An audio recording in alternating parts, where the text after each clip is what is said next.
My first property I invested was in 2015 with JWB. Before that, I invested in stock market, a lot of research on rental properties. Obviously, as you covered, I'm in California. California, you cannot get positive cash flow. It's always negative cash flow properties. So I was looking at all around the country, did a lot of research, talked to a lot of companies. I talked to you guys as well as other companies. And then I physically visited there to Jackson Valley, saw the property. At that time, it's all news. We had to take some risk at some point without knowing this is my first property. So I took a chance at that time. And first property 2015, I waited 2 years to see how is managing. The biggest property for out of state investors is property management. You need to be taken care, proactively managed instead of leaving it on your own. It's not reactive, proactively managed. I don't need to worry about it. Once I saw first 2 years how you're working, I invested in my second property in 2017. The good part is you are transparent in upfront. What is the return, the cash on cash return, and all other things? What is the return on loan with loan? And once I invest in property and hand over property, I don't need to worry about it. There is any problem, you guys call me. Every month you call me. Almost, of course, I don't pick up every month, but if there's a problem, I know immediately. I don't need to. If a property goes into vacant, you proactively try to rent it out. I liked all the process, offhand approach. That is what I liked it. This is after a fact. Before a purchase, it's all about being in California. I like I said, negative cash flow, right? When I'm looking at out of state also, I'm not looking for only rental. I want a balance that with positive cash flow, some positive cash flow and some appreciation, balancing one. It's not only one versus other. And from that perspective, the only thing I did not want is negative cash flow. Even if it's zero, it's fine as long as cash. So from that perspective, it fit my goal with JWB from the location. More than any location, the team is what makes me look at you and invest in you. Did you have any kind of like moments where you're like, oh, I don't know if this is really what I thought it was? Yeah, because whenever you go to unknown is a risk. I've been investing like my properties around 130K when I brought it. And it's a risk. If that nothing works out, I'm losing 130K. And I invested 20% of my down payment, but I'm liable for another 90K. That risk I had to take.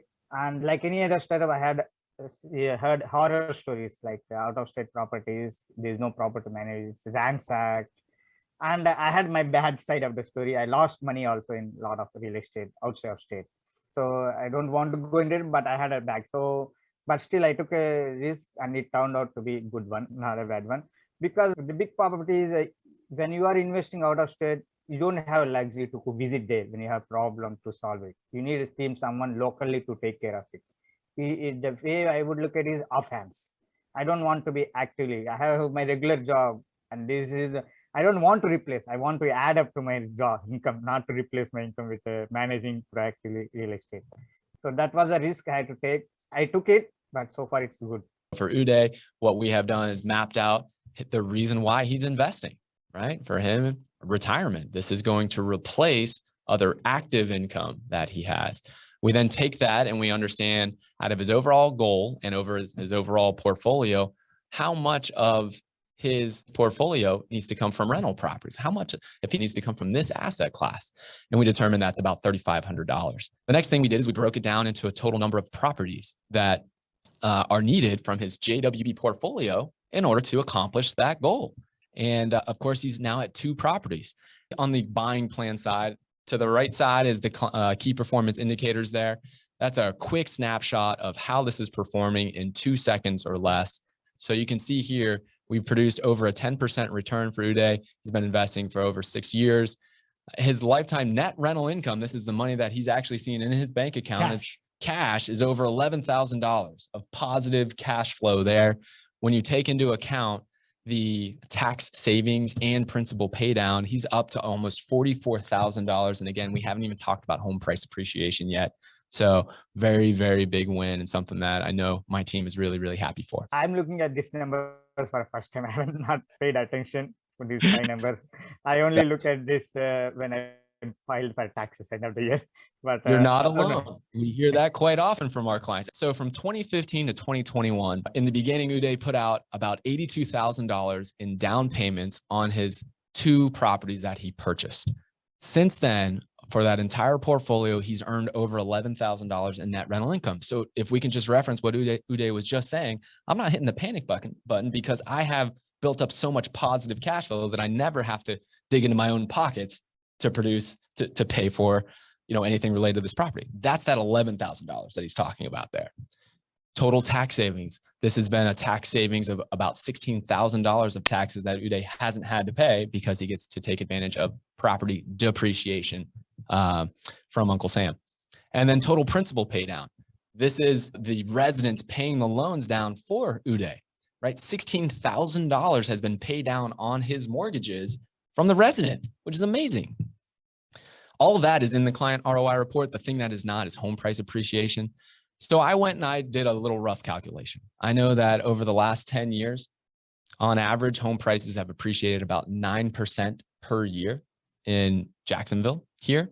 And so I applied 9% appreciation year over year to Udaya's purchases. One was in 2015 and one was in 2017. That's a lot of equity that has been built up over 6 years and over 4 years for those properties, right? I also took out the selling cost. So then I discounted it by the fact that real estate is costly to sell, right? You have to pay a realtor, you have to pay holding costs, closing costs, things of that nature. I discounted that. And that number right there of $115,000 of equity is a very good estimate of the home price appreciation effect on his portfolio. Pablo, what do you notice about that number in comparison to the other profit centers? Seems to be a much meatier number. It's a large number. And from you listening to me babble for the last 2 years, what's the thing that most people actually pay attention to and the thing that people pay attention to the least when it comes to their portfolio? People pay attention to this cash flow and they pay attention to the, is that how you feel, Udaya? Yeah. So appreciation you can't control. So I don't pay. It will be some percentage, maybe 3%, 4%. I focus more on not putting additional money into the property and property not being vacant. Some positive cash flow every year is what I look for. And I love that. This is where it gets really fun. Udaya, what I did is I took all of your return on investment, including home price appreciation. Because if you did really want to access that capital, you can. And that doesn't mean you have to sell the property, right? There's cash out refinances, there's other ways to do it. So that is a real return on your investment up to date. $160,000 has been returned to you in all 5 profit centers there. Your total initial investment was about $82,000. So your total return on investment is actually over 26% compared to that 11.8% that we committed to you on the front end there. That's really exciting. What do you think about that, Udaya?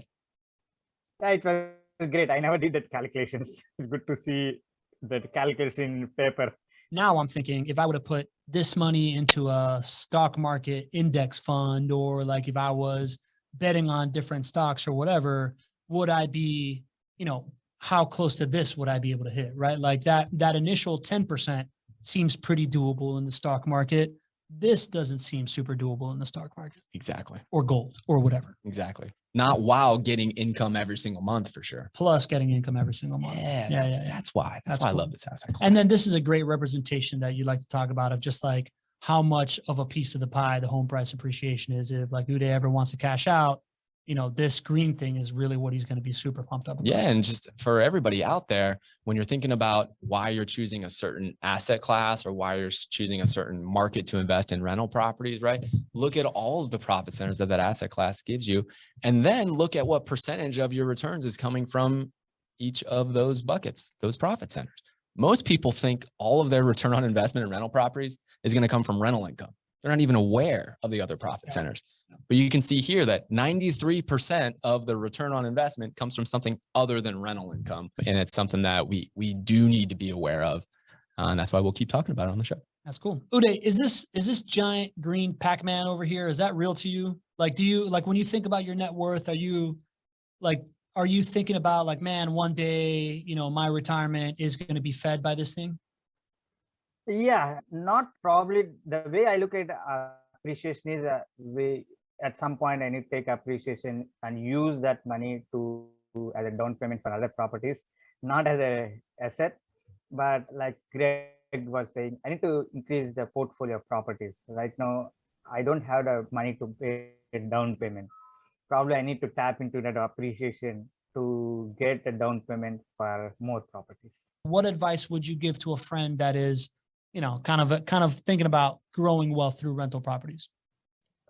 Thing is, you need to look at the company or team, the first thing, because if you look at all over internet, you'll see a lot of rentals. Some place promise you 20% return on paper, but when you go into reality, it's no longer close to the truth.